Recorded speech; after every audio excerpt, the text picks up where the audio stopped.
This day in Philly sports history is proud to be a part of the Clashing Conferences Sports Fan Network, where passionate fans make powerful content. Check out theclashingconferences.com and join the squad today.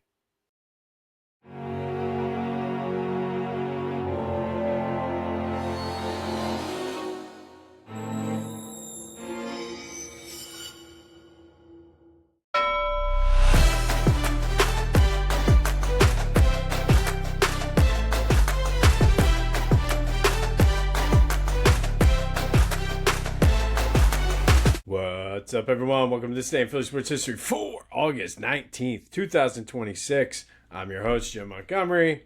Welcome to a Wednesday edition of the podcast. Happy hump day to everyone out there. And yeah, I'm back in. They sucked me back in. What a game. It was fun.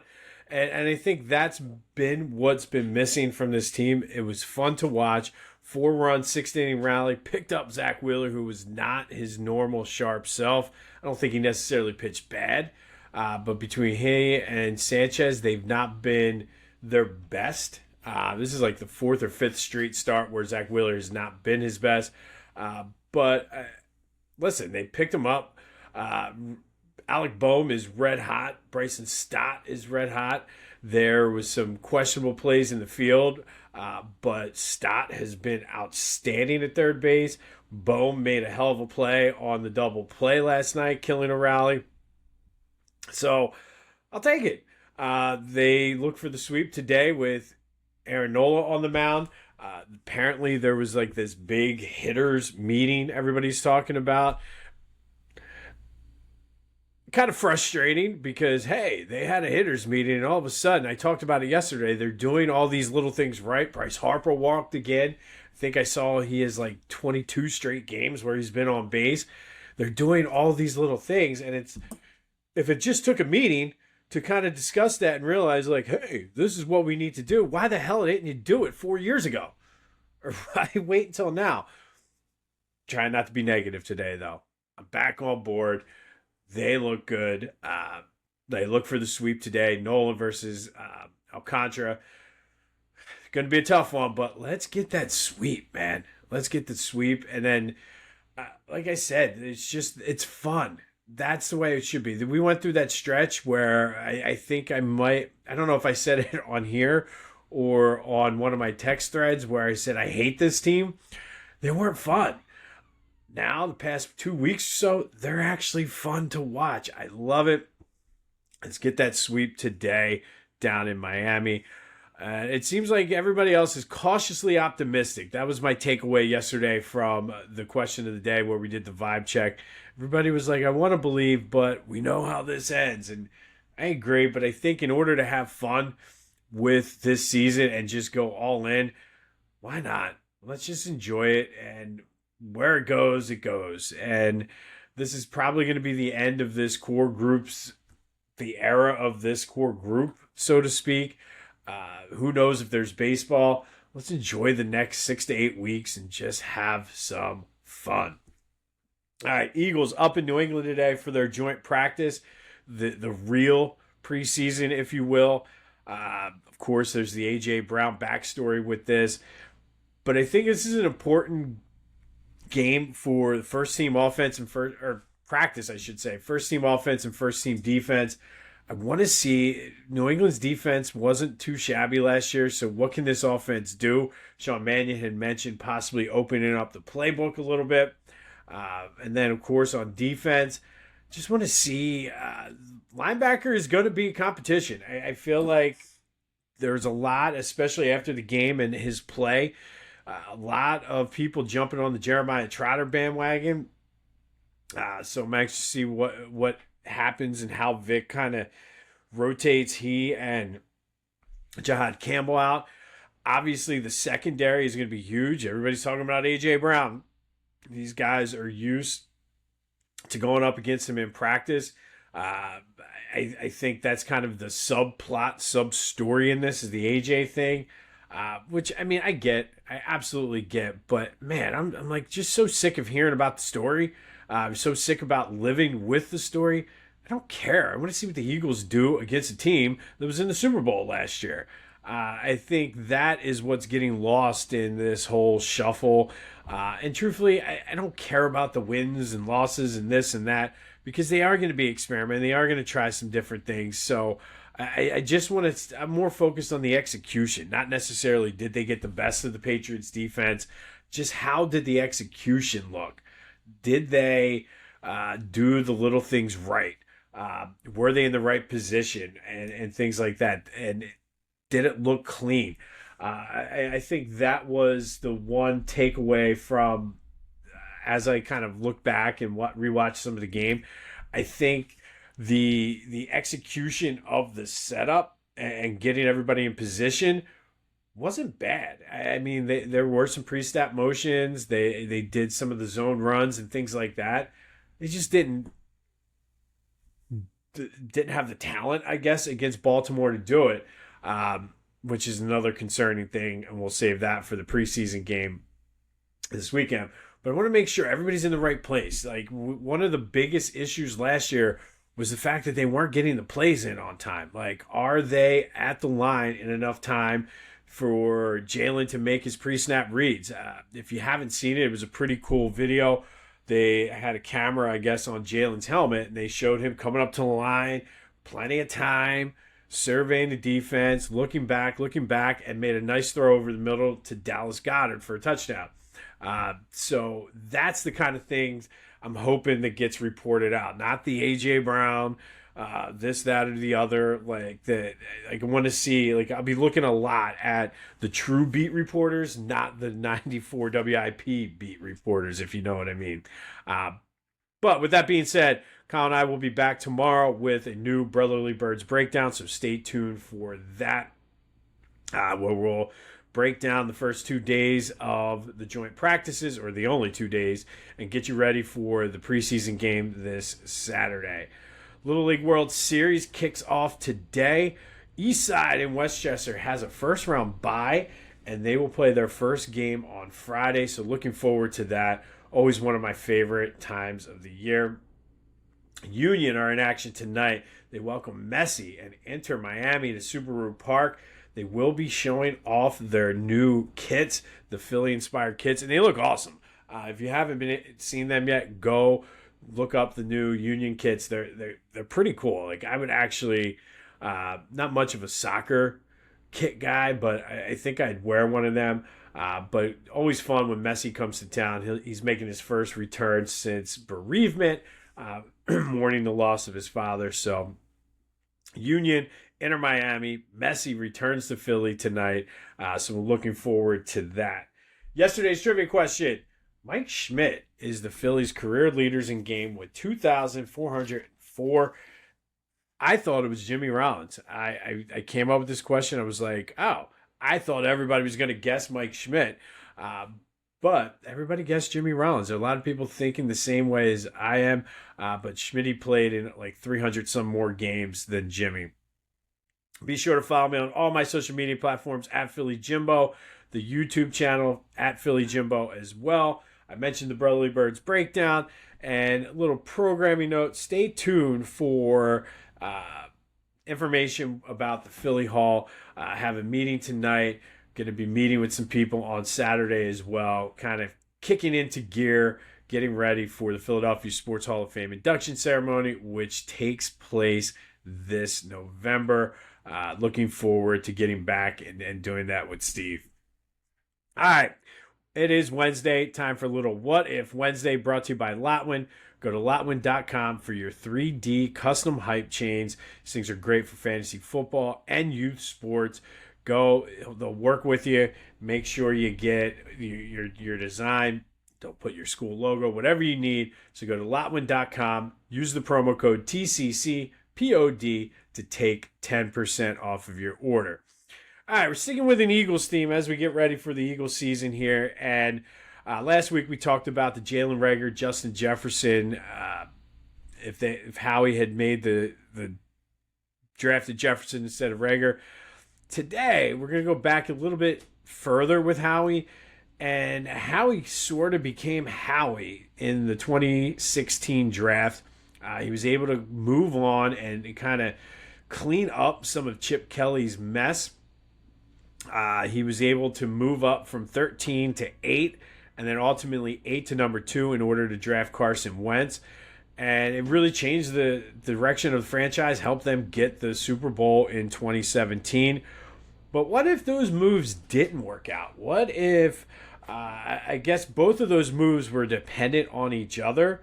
If the first trade with Miami didn't happen, there's really probably no way the Eagles get to 2 in order to draft Carson Wentz. And if that move with Miami didn't move out or work out, I'm sure somehow Howie would have made a move, but we might have been stuck with Kiko Alonso, Byron Maxwell, and the 13th pick.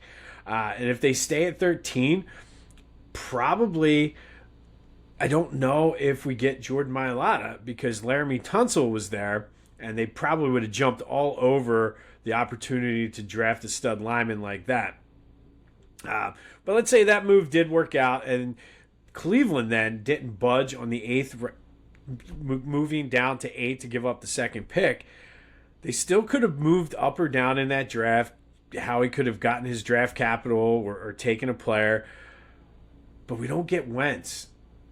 Maybe we end up with Dak Prescott as our quarterback, who was the third big-name quarterback. It was Goff, Wentz, and really it was Dak later in, I think, the third round. So maybe we have Dak, and we're stuck with Dak being Dak here in Philly.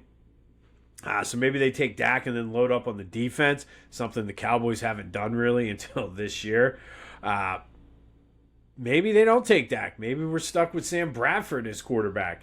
Still have the 2017 pick. I don't necessarily think Sam Bradford would have done much better or worse than what Carson Wentz did in 2016. But maybe they trade him to Minnesota in 2017 still when Teddy Bridgewater got hurt. Maybe they don't. Maybe we go with Chase Daniel. I guess the difference would be the Eagles would have had the extra first-round pick that they didn't trade to Cleveland. So maybe Patrick Mahomes ends up in Philly. Dougie P., who was an Andy Reid disciple, would have loved Patrick Mahomes as well. And then maybe Dougie P's trajectory goes different and we get Patrick Mahomes. We probably don't win Super Bowl 52 if we don't have Carson Wentz, obviously. But do we end up with Mahomes and have a couple more in our pocket? An interesting sort of, again, the butterfly effect. An interesting sort of thing, only because he made that move with Miami, which I still don't know what Miami was thinking. But because of the move with Miami, he was able to move with Cleveland to get Wentz. But if either one of those moves don't happen, we're looking at a completely different trajectory, quarterback-wise anyway. And maybe Howie doesn't become the Howie that we know and love today. So what do you think? That is today's question of the day. 267-495-8531. If Howie didn't get Wentz, where do you see this team going today? I mean, we would have had Sam Bradford, Chase Daniel, possibly Dak Prescott. Maybe we end up with Patrick Mahomes. Who knows where we would have ended up? I mean, I'm glad the way it worked out from an Eagles perspective, but what do you think? 267-495-8531. That is the Back to the Future voice and text line. Little What If Wednesday action here on a Wednesday. What happens if Howie Roseman couldn't make those moves to get Carson Wentz? That is What If Wednesday, brought to you by Lotwin. Go to lotwin.com for your 3D custom hype chains and use the promo code TCCPOD to take 10% off of your order. Reppin' Philly ain't a choice. It's a way of life. PhillyGoat.com is your one-stop shop for Philly pride. Use the promo code Jim Montgomery for 10% off. Look fresh. Stay Philly. Philly Goat. Go Birds. All right, August 19th. First, we're going to go back to 1931. And on this day in 1931, the A's beat the White Sox 4-2 in Chicago. Lefty Grove got the win for the A's. It was his 16th consecutive win, setting an AL record for consecutive wins in season. And we just saw Christopher Sanchez get to 16 wins. Just kind of goes to show how the game has changed. For Grove, it was his 25th win of the season, 16th in a row. Christopher Sanchez has 16 on the season right now. But Lefty Grove set the AL record for in-season consecutive wins with 16 on this day. He would lose his next start, but he would go 31-4 that season. The A's would win 107 games, lose the World Series to the Cardinals in 7 games, but they did beat them the previous year, and the year before that, they beat the Cubs, so they were looking for the three-peat, something the Dodgers are doing this year, but that just goes to show how hard it is. The A's won 107 games and could not get the three-peat done. Fast forward to 1945, Phillies sweep a doubleheader against the Reds at Shibe Park. This is when they were in their Blue Jays era. They won the first game 5-0, won the second game 4-2. In game 2, making his first professional start as a pitcher for the Phillies was Jimmy Fox. Yes, slugger, Jimmy Fox. He went 6 2/3 inning, gave up 4 hits, 2 runs, and 5 Ks. And what the heck was Jimmy Fox doing pitching for the Phillies? Well, this was during World War II, so there were player shortages, and it was kind of an all hands on deck. Fox, who was 37 at the time, was playing in his final professional season. Obviously known more for his power hitting, but had a very strong arm. So Ben Chapman was like, hey, can you pitch? He had done a couple innings in relief here and there. But for the season in 1945, Jimmy Fox wasn't too shabby. 9 total appearances, a 1.59 ERA in 22.2 innings. But that Phillies team was terrible. 46 and 108 losses. Think about that. But Jimmy Fox made his first professional start as a pitcher. Wasn't too shabby. 37-year-old. Just goes to show you it was a total team effort. But due to World War II, they were short on players. So kind of didn't have a choice but to step up and pitch. From there, we're going to fast forward all the way to 1978. Phillies beat the Giants 3-0 at the Vet. Mike Schmidt batted leadoff in this game and led off the game with a home run. It was the only time he had a leadoff home run in his career. Jimmy Rollins said, here, hold my beer. But pretty cool moment. Schmidt led off the game with a home run. And then we're going to go all the way to 2006. And after a resurgence post the Bobby Abreu trade, and after Pat Gillick told Philly fans to not get their hopes up for 2007, the Phillies put the pressure on. They beat the Nationals this day 11-2. Ryan Howard hit a 3-run homer. Shane Victorino had 3 RBI. Rookie Cole Hamels pitched 6 solid innings, striking out 7 as the Phillies remained 2.5 games out of the wild card spot, forcing Pat Gillick's hand, who this same day got the rotation some help to go into that wild card chase down the stretch, traded Andrew Baldwin and Andrew Barb to the Mariners for Sellersville's own and Souderton High graduate Jamie Moyer. Now, this move did not pay off in 2006. Phillies ended up 3 games back of the wild card. But where they were at the trade deadline to the end of the season certainly gave us hope for 2007. But Jamie Moyer would play a key role in the 07 and 08 teams, winning the division, getting back to the postseason, and then, of course, winning the World Series. And that does lead us into today's trivia question. Well, Jamie Moyer, Souderton High's own. What teams does Jamie Moyer play for in his career? He played a long time, well into his 40s, closer. He's about like my age, I think, when he retired, which is crazy to even think about me going out there and pitching to major leaguers right now. But what teams does Jamie Moyer play for in his professional career? 267-495-8531 or the Discord channel, which is in the description, or any of my social media. But he played for quite a few teams, but what teams does Jamie Moyer play for in his career? And then 2015, if 2006 was sort of the beginning of the golden era of Philly baseball, this day in 2015 was the end of it. Sure, at that point, other players had been either left through trade or free agency from the 08 team, but on this day, Chase Utley was traded to the Dodgers for Darryl Sweeney and John Ritchie. The heart and soul of the 08 Phillies had left, and I think at that point the only ones that were left were, I think Cole Hamels was already traded at that point. So it was Ryan Howard and I believe Chooch were the only two left. But Chase Utley traded on this day in 2015 to the Dodgers, signifying to me the end of the era. I was going back actually through my time hop today, and I think I even posted that on Facebook. It was officially the end of the era because I think Howard still had a couple years left. But Chase Utley traded on this day in 2015. 3 years later, Phillies lose to the Mets 8-2 in Williamsport. It was the second annual, they still play it today, Major League Baseball Little League Classic. Carlos Santana hit a 2-run homer to knock in both Phillies runs. But it was a pretty cool moment because Scott Kingery, along with Michael Conforto and Todd Frazier of the Mets, all three of them had played in the Little League World Series. But it was a pretty cool moment. The players got to hang out there all day with the kids, and then they got to see them play on the field at the end of the game. And then finally, 2023, Phillies were down 3-0 to the Nationals after 6 innings. They score 3 in the 7th to tie it, and then on a Nick Castellanos 3-run homer, and then they explode for 8 runs in the 8th inning. Home runs by Bryson Stott, and not 1, but 2 by Trey Turner in the same inning. He becomes the third Philly to hit 2 home runs in the same inning, joining Andy Semenick and Von Hayes. And of course, we know Kyle Schwarber did it earlier this year as well. Phillies went on to win that game 12-3. So that happened in 2023.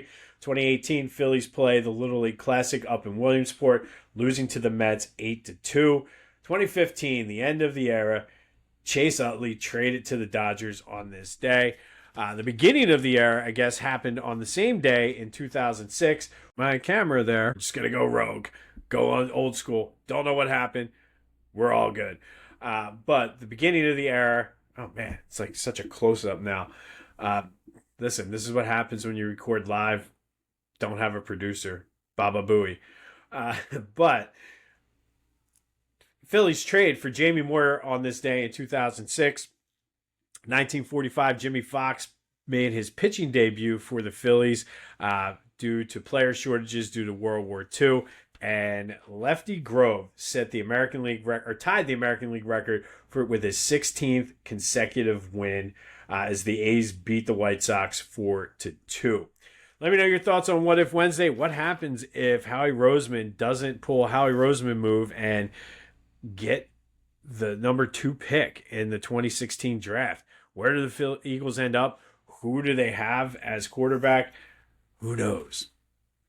But 267-495-8531, that's a Back to the Future voice and text line. I apologize for the technical glitch. I hit the cord on my camera and everything got screwed up. So this is what happens. But I'll have more on the Eagles joint practices tomorrow with the Patriots that start today, as well as an update on the Phillies as they look for a sweep of the Marlins.